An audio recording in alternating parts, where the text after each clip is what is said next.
Assalamualaikum warahmatullahi wabarakatuh. Jumpa lagi dengan Pak Jamal. Kali ini kita masih membahas tema 1, pembelajaran IPA. Kita masih membahas tentang alat gerak. Khusus kali ini kita akan membahas penyakit, kelainan, dan kesehatan alat gerak. Kita mulai saja pembelajaran kita kali ini.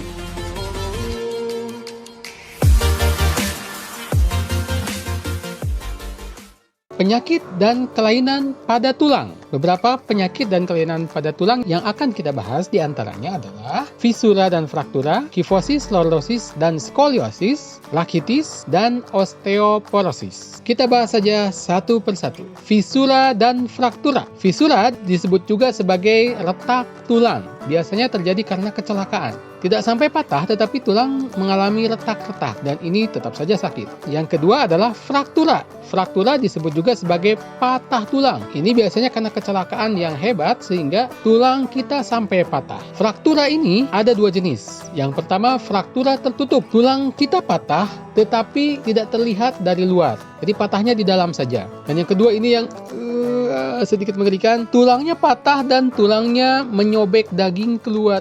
Ini sangat mengerikan teman-teman. Ini pasti sangat sakit ya. Kita harus hati-hati. Penyakit dan kelainan tulang yang selanjutnya adalah terjadi kepada tulang belakang kita. Pak Jamal menyingkatnya dengan KLS. Kifosis. Kifosis ini bungkuk. Lordosis ini busung, dadanya membusung. Yang ketiga, skoliosis ini miring atau tulang belakangnya seperti huruf S. Penyebabnya apa? Penyebabnya karena posisi kebiasaan duduk yang salah atau posisi kebiasaan jalan yang salah.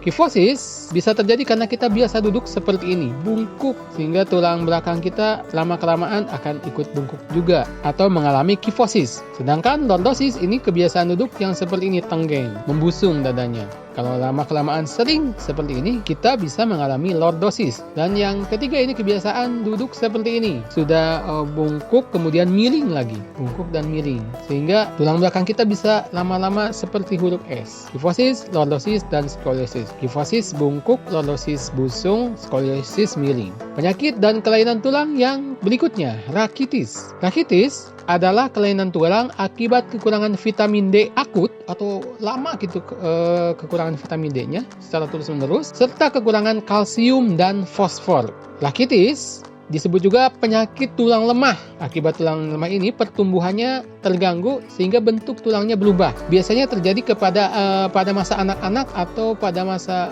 bayi. Jadi harus hati-hati dalam memberi nutrisi pada bayi. Nah, rakitis ini terlihat di dalam dua tipe ya. Yang pertama adalah tipe X dan yang kedua tipe O. Tipe X adalah kakinya seperti membentuk huruf X gitu, ke sini dan ke sini. Kalau jalan pun akan terlihat seperti itu. Kemudian yang O ini seperti membulat ini bentuk kakinya. Ini disebut sebagai rakitis. Tulangnya lemah terutama pada masa pertumbuhan. Penyakit tulang berikutnya adalah osteoporosis atau tulang keropos. Ini adalah penurunan kepadatan tulang akibat kekurangan kalsium serta vitamin D. Jangan sampai kita kekurangan kalsium. Biasa terjadi pada wanita. Osteoporosis disebut juga tulang berpori atau tulang keropos. Nih, sebenarnya tulang normal pun di dalamnya ada pori-porinya, tetapi kecil dan sedikit. Ketika orang mengalami osteoporosis, maka pori-porinya ini sangat besar sehingga membuat tulang ini rapuh, keropos, dan mudah patah bahkan. Nah, sekarang kita beralih ke penyakit dan kelainan pada otot. Nah, di antaranya adalah atrofi, hipertrofi, tif, dan tetanus. Kita bahas yang pertama, atrofi.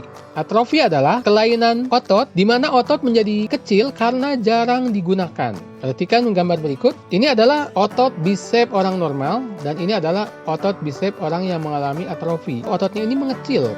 Nah, kalau yang di foto ini adalah tentara Amerika yang ditawan oleh pasukan Jepang, diletakkan di tempat penjara yang sangat sempit dalam waktu bertahun-tahun. Ketika Jepangnya kalah perang, dia dibebaskan dan lihat otot bisepnya mengalami atrofi juga. Ada juga yang atrofi seperti ini, jadi satu kakinya lebih kecil daripada kaki yang lain. Selanjutnya adalah hipertrofi. Kalau hipertrofi adalah kebalikan dari atrofi, karena otot ini membesar akibat terlalu sering digunakan secara berlebihan. Nah, ini adalah otot yang normal dan ini adalah otot yang mengalami hipertrofi. Ini biasa terjadi pada binaragawan atau orang yang melatih ototnya terlalu berlebihan sehingga bentuk ototnya bisa jadi seperti ini. Bahkan kalau menurut Pak Jamal ini mirip dengan ini.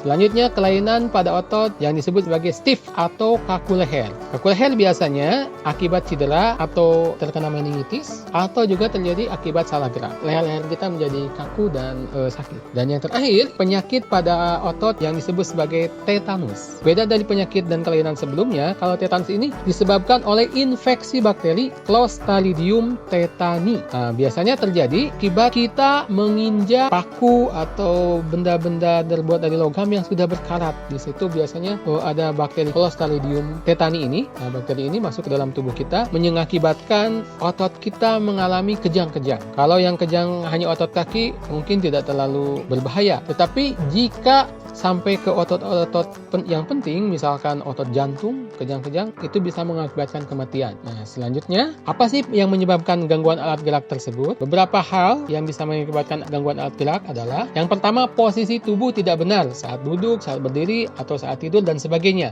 Duduk salah bisa mengakibatkan kifosis, lordosis, atau skoliosis. Selanjutnya adalah memikul beban yang terlalu berat. Ini juga biasa mengakibatkan gangguan alat gerak. Kekurangan gizi seimbang. Nah, ini yang paling harus diperhatikan oleh teman-teman. Jangan sampai tidak suka makan sayur, karena ini sangat penting untuk gizi seimbang. Kemudian bisa juga terjadi akibat kecelakaan, fisura dan fraktura biasanya terjadi karena kecelakaan. Selanjutnya, bagaimana kita menghindari penyakit dan kelainan serta kecelakaan tadi? Ada beberapa cara. Yang pertama, makan makanan dengan gizi seimbang.